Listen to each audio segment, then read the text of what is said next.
O aniversário que desmoronou em segundos. O jantar estava perfeito. A mesa decorada com velas e flores brancas, o prato principal, um filé mignon com molho de vinho, exatamente como ele gostava, e até a playlist com nossas músicas preferidas tocando baixo, criando a ilusão de que ainda éramos o casal que se olhava com cumplicidade.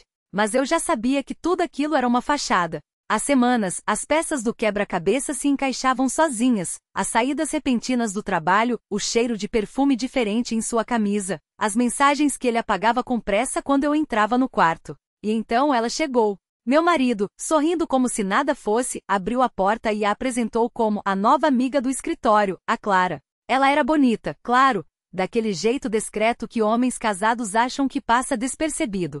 Vestido justo, cabelo liso, um sorriso tímido que parecia ensaiado. Não sabia que você tinha convidado alguém, disse eu, secando as mãos no pano de prato com uma calma que me surpreendeu. Ele deu de ombros, como se fosse a coisa mais natural do mundo. Ah, ela estava sozinha hoje, achei que não teria problema. Clara sentou-se à mesa, cruzou as pernas devagar e elogiou o jantar. Eu servi o vinho, observando como seus dedos roçavam nos de meu marido quando ela pegou o copo. Era tudo tão óbvio que chegava a doer, mas eu não ia estragar minha própria festa. Não ainda. Esperei até o momento certo. Quando ele se levantou para buscar mais vinho na cozinha, eu pousei o garfo e olhei para Clara com um sorriso doce. Você sabe que ele guarda as suas mensagens em uma pasta oculta no celular, né? A que ele chama de Projeto C. Seu rosto empalideceu. E que o colar que você usa hoje foi comprado com o cartão dele no dia 12 de março, mesma data em que ele disse à mãe que estava em uma conferência em São Paulo. Meu marido voltou para a sala com a garrafa na mão, ainda rindo de alguma piada que só ele achava engraçada. Mas quando viu a expressão de Clara, os olhos arregalados, os dedos trêmulos ao redor do talher, ele congelou. O que foi? Perguntou, a voz já com um tom de pânico disfarçado. Eu peguei o celular sobre a mesa, desbloqueei e joguei na direção dele. A tela estava aberta nas fotos, elas dois no motel, elas dois no restaurante que ele jurava não conhecer, elas dois em poses que amigos não faziam. Feliz aniversário, querido, disse, levantando-me com a elegância de quem já tinha ensaiado aquele momento 1000 vezes na cabeça. Acho que agora você não precisa mais fingir. O copo que Clara segurava caiu no chão, estilhaçando-se em pedaços que ninguém se importou em juntar. Meu marido abriu a boca, fechou, tentou dizer algo, mas só saiu um som gutural, como se as palavras tivessem se perdido no caminho. Eu peguei minha bolsa, passei por ele sem encostar, e antes de fechar a porta, virei só para ver a cena pela última vez, ele paralisado e ela, com as mãos cobrindo o rosto como se pudesse apagar tudo aquilo. Saí sem pressa. Afinal, não havia mais nada ali que fosse meu. A rua estava úmida como se a cidade tivesse chorado por mim antes mesmo que eu soubesse que precisaria. O táxi demorou, mas eu não me importei. Fiquei ali observando as poças de luz dos postes se misturando com a água, criando manchas douradas no asfalto. Quando o carro finalmente chegou, o motorista olhou pelo retrovisor, hesitou em perguntar algo, mas deve ter visto nos meus olhos que não era a hora. Simplesmente ligou o rádio em uma estação de jazz e dirigiu em silêncio. O apartamento ainda cheirava a café da manhã. Às vezes ele deixava a cafeteira ligada por distração, e o aroma se espalhava pelos cômodos como um fantasma teimoso. Desliguei o aparelho, joguei os grãos usados no lixo e abri a janela. O vento entrou frio, carregando o barulho dos carros lá embaixo. Tirou um envelope que estava sobre a mesa da sala. Não tinha endereço, só meu nome escrito com a letra dele, aquela caligrafia cuidadosa que um dia me fez acreditar que ele era meticuloso até no amor. Dentro, uma chave e um bilhete, para quando você precisar de ar. Não pergunte onde é. Rasguei o papel em pedaços minúsculos, deixei-os cair no ralo da pia e liguei a torneira. A água levou tudo, menos a raiva. Ou talvez tenha levado, e o que sobrou foi só o cansaço, aquele tipo que se instala nos ossos e faz até a respiração doer. No dia seguinte, o escritório parecia um palco onde todos sabiam o roteiro menos eu. Os olhares furtivos, os sussurros que cessavam quando eu passava. Até a secretária, que sempre me oferecia café com um sorriso, dessa vez só balançou a cabeça quando nossos caminhos se cruzaram. Não liguei. Assinei os documentos pendentes, apaguei os arquivos pessoais do computador e antes de sair, deixei a aliança dentro da gaveta do meu chefe. Ele a olhou como se fosse uma granada. Não é meu problema, falei, pegando o casaco. Na rua, o sol batia forte, mas eu não sentia calor. Entrei na primeira loja de roupas que vi e comprei tudo em preto. Um vestido, um casaco, botas. No provador, olhei-me no espelho e não reconheci a mulher ali. Ou talvez a reconhecesse demais, era a versão de mim que tinha enterrado anos atrás, quando achei que amar bastaria para me salvar. O celular tocou no fundo da bolsa. Número desconhecido. Deixei chamar até parar. Minutos depois, uma mensagem. Precisamos conversar. Não é o que você está pensando. Respondi sem hesitar, não me importa o que é. E desliguei o aparelho. O aeroporto estava cheio de gente com pressa, malas arrastando pelo chão, crianças chorando, anúncios de voos atrasados.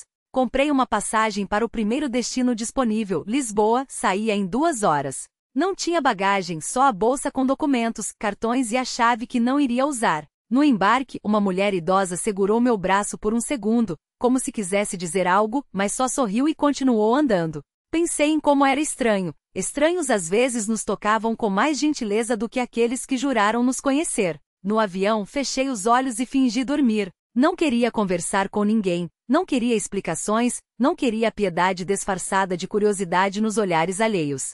Quando acordei, estávamos sobrevoando o oceano, e pela janela só se via um azul infinito, como se o mundo tivesse se reduzido àquela cor, àquela quietude. Lisboa me recebeu com vento e luz. O hotel era pequeno, com paredes azuis e um pátio interno onde cresciam laranjeiras. A recepcionista, uma moça de tranças e sardas, me deu a chave com um sorriso que não pedia nada em troca. Bem-vinda, disse, como se fosse possível. Deixei a bolsa no quarto e saí sem rumo. As ruas eram estreitas, cheias de subidas e descidas, de azulejos que contavam histórias que eu não entendia. Parei em um bar minúsculo, onde um homem velho tocava fado num canto. Pedi vinho e fiquei ouvindo a música que falava de saudade como se fosse um lugar para onde se pudesse voltar. É a primeira vez aqui? Perguntou o homem ao meu lado em português lento. Balancei a cabeça. Então você ainda não sabe, continuou servindo-se de mais um gole, que esta cidade é feita de espelhos. A gente vem procurando uma coisa e acaba encontrando só o próprio reflexo. Não respondi. Ele não parecia esperar uma resposta. Quando voltei ao hotel, havia outra mensagem no celular, dessa vez de Clara. Ele não merece você. Nem eu. Mas eu sinto muito. Apaguei sem ler de novo.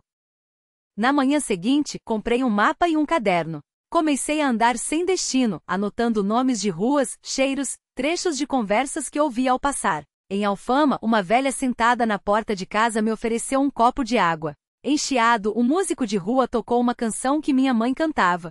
No bairro Alto, um gato preto se esfregou nas minhas pernas antes de desaparecer numa viela. À noite, no mesmo bar, o homem velho já não estava. Em seu lugar, uma mulher com um vestido vermelho fumava olhando para a rua. Pedi outro vinho. Você parece quem está fugindo, disse ela, sem tirar os olhos do copo. Ou só chegando, respondi. Ela riu, um som rouco e sincero. As duas coisas são a mesma no fundo. E foi assim que, sem planejar, comecei a desenhar uma vida em que não precisava explicar nada a ninguém. Aluguei um apartamento pequeno perto do castelo, com janelas que davam para o rio. De manhã, tomava café numa padaria onde o dono já sabia como eu gostava. À tarde, escrevia cartas que nunca enviava. À noite, às vezes ia ao bar ouvir fado, outras vezes ficava em casa lendo, com o som das gaivotas e dos barcos ao longe. Um dia, meses depois, encontrei a chave no fundo de uma gaveta. Por um segundo, pensei em jogá-la fora, mas guardei de volta, só por precaução. Afinal, nunca se sabe quando pode ser útil ter uma porta que só a gente tem a chave, mesmo que nunca se decida abri-la. A chave ficou ali, entre recibos amarelados e um maço de fotografias desbotadas que eu nunca tinha coragem de organizar. De vez em quando, ao procurar alguma coisa, meus dedos a encontravam por acaso, e eu sentia aquele peso mínimo, quase imperceptível, como se ela guardasse mais do que metal e dentes serrilhados. Não perguntava a mim mesmo de onde viera. Não importava. As estações passaram sem pressa. O inverno trouxe chuvas que escorriam pelas vidraças, desenhando mapas efêmeros nas paredes do apartamento. Eu aprenderá a gostar daqueles dias cinzentos em que o rio parecia mais largo e o mundo mais silencioso. Na padaria, o dono começou a deixar um jornal dobrado ao lado da minha chávena, sempre na página de cultura, como se soubesse que eu preferia as notícias que não urgiam. Às vezes ele comentava alguma coisa sobre o tempo ou um cliente excêntrico, e eu respondia com um aceno, um sorriso breve. Era o suficiente. Foi numa dessas manhãs que a vi novamente. Estava sentada na mesa do canto, a mesma onde eu costumava me instalar nos dias em que a solidão pesava um pouco mais. Usava um casaco azul marinho desbotado nas bordas, e tinha as mãos enroladas em torno de uma chávena de chá, como se tentasse extrair calor de algo que já estava frio. Não me viu de imediato. Quando finalmente levantou os olhos, não houve surpresa, nem um gesto de reconhecimento exagerado. Apenas um leve assentir, como se fosse natural que depois de tanto tempo, nossos caminhos se cruzassem ali, entre o cheiro de pão quente e o zumbido das conversas alheias.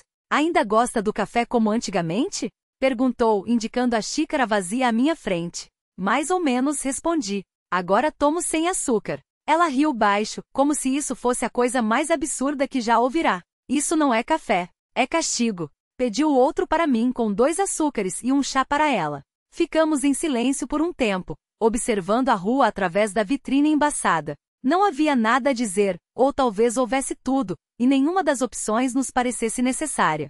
Você ainda tem? Perguntou, de repente. Não precisei perguntar o quê. Sabia.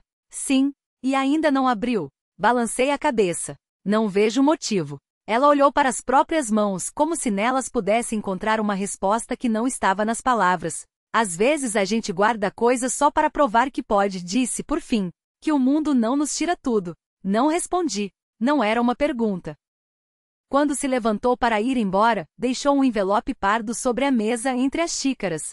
Não disse nada, nem eu perguntei. Só depois que a porta se fechou atrás dela é que abri o envelope e encontrei uma fotografia. Uma porta antiga, de madeira escura, com ferragens oxidadas. No verso, com letra miúda, estava escrito um endereço na alfama. Nada mais. Guardei a foto na mesma gaveta da chave.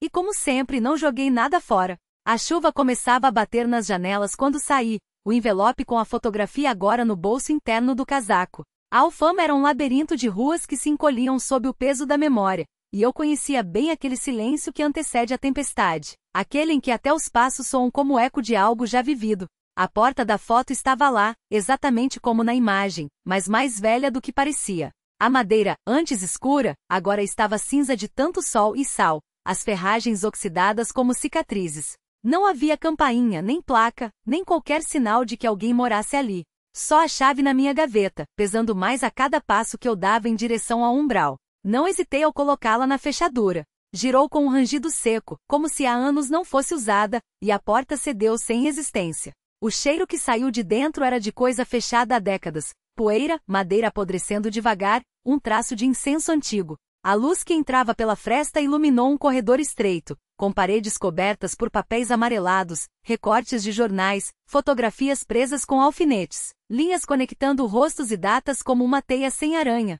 No centro do cômodo principal, uma mesa de madeira sustentava um único objeto, um relógio de pêndulo parado às 13h22.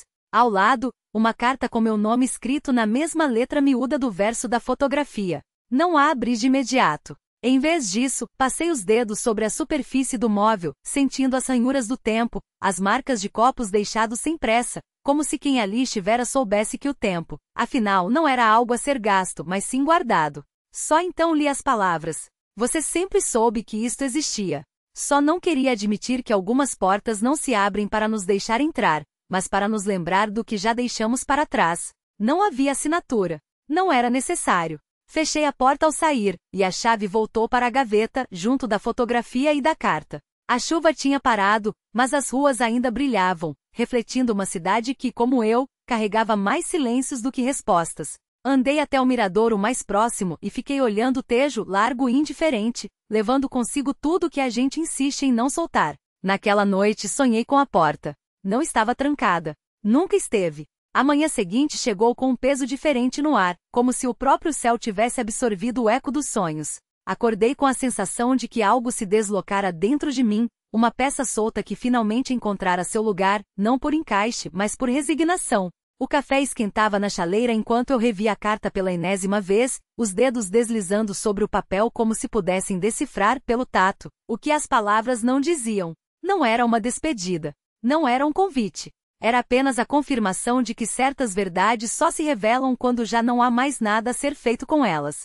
Saí cedo sem rumo, mas os pés me levaram até a livraria na Rua da Misericórdia, aquela que sempre evitara. O sino sobre a porta soou baixo, como um suspiro, e o cheiro de papel antigo me envolveu antes mesmo que os olhos se ajustassem à penumbra. Entre as estantes encontrei-o, um volume encadernado em couro desgastado sem título na lombada. Ao abri-lo, reconheci a caligrafia. Para quem ainda busca, embora saiba que o que procura já está perdido.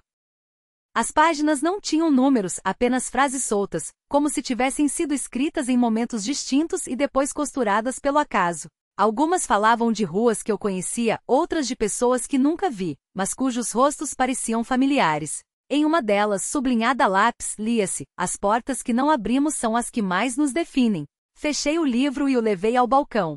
O velho livreiro, de óculos emoldurando olhos que pareciam ter visto séculos, nem sequer olhou para o título. "Este não se vende", disse, enquanto embrulhava o volume em papel pardo. "Mas acho que já é seu há muito tempo." Não discuti. Paguei pelo embrulho, pelo gesto, pela ilusão de que alguma coisa em algum lugar ainda poderia ser minha. Na rua, a cidade seguia seu ritmo, indiferente às pequenas revoluções que aconteciam nos cantos silenciosos dos corações. O Tejo, lá embaixo, continuava a levar suas águas turvas, e eu me perguntei quantas coisas eu também havia deixado escorrer entre os dedos, acreditando que mais tarde poderia recuperá-las. Ao passar pela praça onde costumava sentar-me anos atrás, vi uma mulher com um casaco azul desbotado, o mesmo tom do céu antes da chuva. Ela segurava um guarda-chuva fechado, embora não houvesse uma nuvem no céu, e olhava para o vazio como se esperasse algo que nunca chegaria. Por um instante tive certeza de que a conhecia. Mas quando me aproximei, ela já se afastava, dissolvendo-se na multidão como fumaça. Cheguei em casa ao entardecer. O livro estava sobre a mesa, intocado desde que o deixara ali pela manhã. Ao lado, a chave da gaveta brilhava sob a luz fraca da lâmpada, como se quisesse ser notada. Abri a gaveta mais uma vez, mas desta vez não havia apenas a fotografia e a carta. Entre elas, uma segunda chave, menor e mais antiga, com um pedaço de fita vermelha amarrada no arco. Não me surpreendi. Já não me surpreendia com nada. Coloquei as duas chaves no bolso e saí novamente, desta vez com um destino em mente: a casa na Travessa dos Fiéis de Deus, aquela que sempre evitara passar na frente, cujas janelas estavam perpetuamente cobertas por cortinas pesadas. A porta, como no sonho, não estava trancada. Dentro, o ar era denso, carregado do cheiro de cera e madeira velha. Os móveis, cobertos por lençóis brancos, pareciam fantasmas de um tempo que não era meu. No centro da sala, uma mesa redonda exibia um único objeto, um relógio de pêndulo parado, cujos ponteiros marcavam 3:22. Toquei-o, e o mecanismo voltou a funcionar com um estalo seco, como se apenas aguardasse um sinal para retomar o tempo onde o havia deixado. O tic-tac encheu o silêncio, e de repente soube que não estava sozinho. "Você demorou", disse uma voz atrás de mim. Não me virei. Não era necessário. "Algumas coisas levam o tempo que precisam", respondi. O relógio continuou a marcar os segundos, e eu entendi finalmente que algumas portas não se abrem para nos deixar entrar ou sair. Elas se abrem apenas para nos mostrar que o tempo todo estivemos do lado de dentro.